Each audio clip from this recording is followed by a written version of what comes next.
the hearings, look, I said all along, if Bob Mueller wants to come testify, fine, I got questions for him. I mean, I think America has one central question for him. When did you learn? When did you know there was actually no collusion? That was the central focus of what your special counsel investigation was supposed to be about. Remember, James Comey told us last Congress when we deposed him, he told us that after 10 months, from July 2016 through May 2017, after 10 months of investigating, they had no evidence of any type of coordination, collusion, conspiracy between the Trump campaign and Russia to influence the election. So if the FBI couldn't come up with anything in 10 months, how long did it take Bob Mueller to confirm what Jim Comey already knew? There was no collusion. And when he learned that, why didn't he tell the country? Why did he take 22 months and $30 million for this investigation? Because he was trying to find some kind of obstruction of justice. And this is, I think, so important.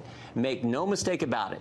If Bob Mueller and 19 Democrat lawyers out to get the president, if they could have proved obstruction of justice, they could have established obstruction of justice, they'd have said so. They couldn't, and they didn't say so in their report. Okay, but what about in the beginning, where people pointed to Bob Mueller and said, this is a guy who has a great track record. He's been here in Washington forever. We think he's a straight shooter.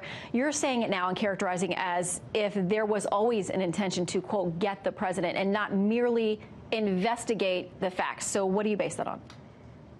I based on this: 22 months, $30 million, 19 lawyers, most of them Democrats, 40 FBI agents, 500 witnesses, 2,800 subpoenas.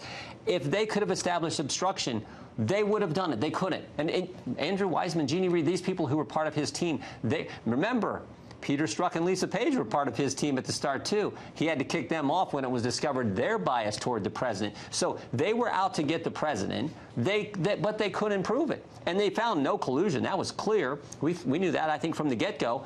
And if they could have established obstruction, they would have said so. But he didn't. So, again, the Democrats don't want to leave this alone. They're going to keep pushing because their focus is on getting the president and not on helping the country. Okay.